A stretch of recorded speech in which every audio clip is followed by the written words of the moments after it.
Good day. In this video, we are going to tackle about the important points that are included in our study. I, Charlene Soriano, and 10 other researchers from 12STEM0P5 sought for credible and valid information that will be presented. This study is entitled The Effects of Having an Overseas Filipino Worker Parents to Grade 11 STEM Students' Behavior at PHINMA-University of Pangasinan, academic year 2019 to 2020. This study examines the effects of having an overseas Filipino worker parent to the grade 11 STEM students. What are the behaviors of the students with an overseas Filipino worker parents? The significant relationship between the behavior of the grade 11 STEM students with an overseas Filipino worker parents. Study is mainly focused on the effects of having overseas Filipino worker parents to the grade 11 science, technology, engineering, mathematics students whose parents are working overseas and how these situations affect their behavior. The motivation we use to generally accomplish our research paper is our parents, because we all know how hardworking and supportive they are with our studies and specifically in making our research paper. On the other hand, we wanted to accomplish this research paper not just for ourselves but also for the benefit of the future researchers, to use our study as a reference if ever they want to conduct or pursue a study like ours. This study is deemed significant to numerous individuals, including students, teachers, OFW parents, researchers, and to the future researchers. For the students and teachers, this study can help them understand and give awareness to other people with regards on how it is like to have an OFW parent. Moreover, OFW parent could also help other parents understand how their child behave while they are away and what action should they take as a parent. To the researchers, this is a huge help for them to answer their question. Lastly, this study can be used by the future researchers as credible reference to gain more information about the same study. We, the researchers, conducted a study using a survey questionnaire in form of rating scale.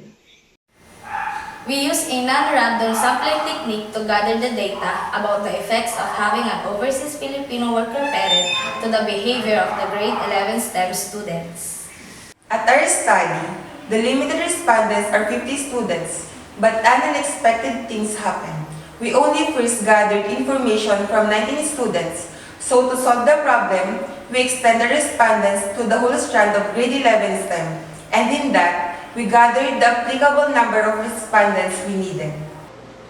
This study will help other people in the society as well to understand those students who has an overseas Filipino worker parents.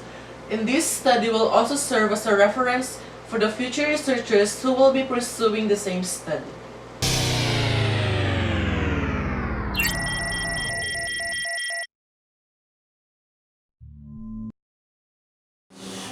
Our motive to conduct this study is to know what are the effects of having an OFW parent to the behavior of a student.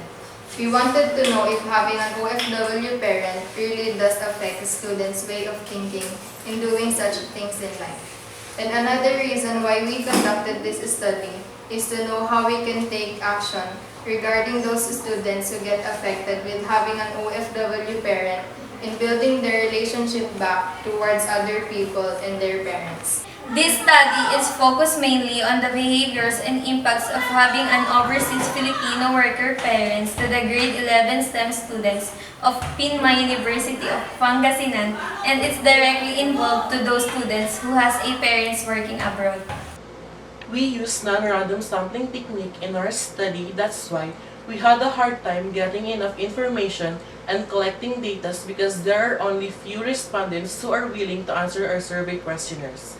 Aside from that, we also had a hard time finding related literature in a study because our topic is not that popular. It is important and interesting because this will be the first stage on the research paper. These research questions serve as our guidelines to bring more in our study, and this would be the central point to answer the question that we want to know in our research. Additionally, if we fail to ask questions, it might lead us to nowhere. Overall, it can be useful to the future readers of our paper to understand what is the main point of our study. The most important sources of our work are the sources given by Schoenkoff, Garner, and others at 2011 and at CHESKA, Kapunan, Noe, and Panlilio at 2012.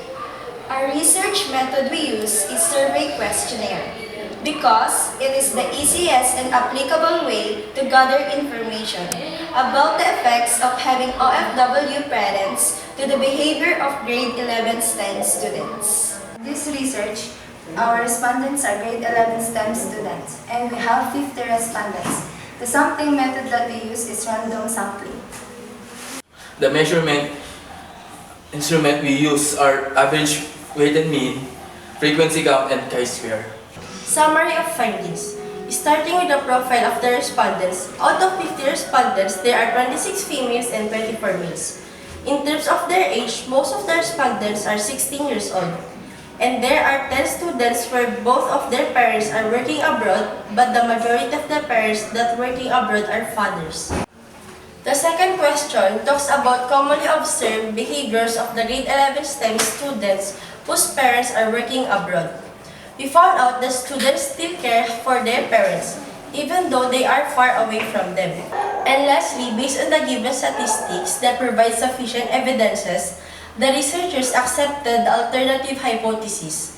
Therefore, there is a significant relationship between the effects of having an OFW parent to the positive behavior of the grade 11 STEM students. The original of this study, among the others, is because it tackles our modern-day hero. We all know that OFW is one of our heroes. They work hard and give all the needs and also the wants of their family. We give appreciation, explain how their children behave without them. The strongest part of our study is the finding of the study, because here we met our expectations and it is where our study has proven and approved by our collected data. While the weakest is the study limitations. Because of our chosen topic, our study is limited only for those students who have parents working abroad. To the institution of University of Pangasinan, the researchers recommend to make a seminar and promote STEM strand to the male students. To the parents, remind that they need a time consulting their children even though they are far away from them. And also, to the children's guardian, a reminder that while the children's parents are gone, they should be able to handle the emotional and mental needs of the children. Our research study can give information to other people, especially to those students who was an OFW parent. This study will enlighten the mind of every individual in terms on what are the behavior of a student with OFW parent, regardless if it is negative or positive. And it will give awareness to the parents and provide knowledge that might help them prevent undesired things to happen to their children.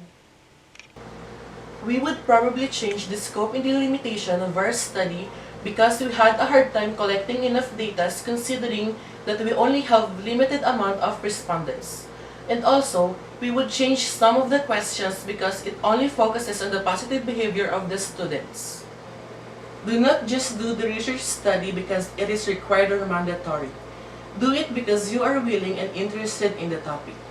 Through doing it with willingness, the research study will come out useful and accurate.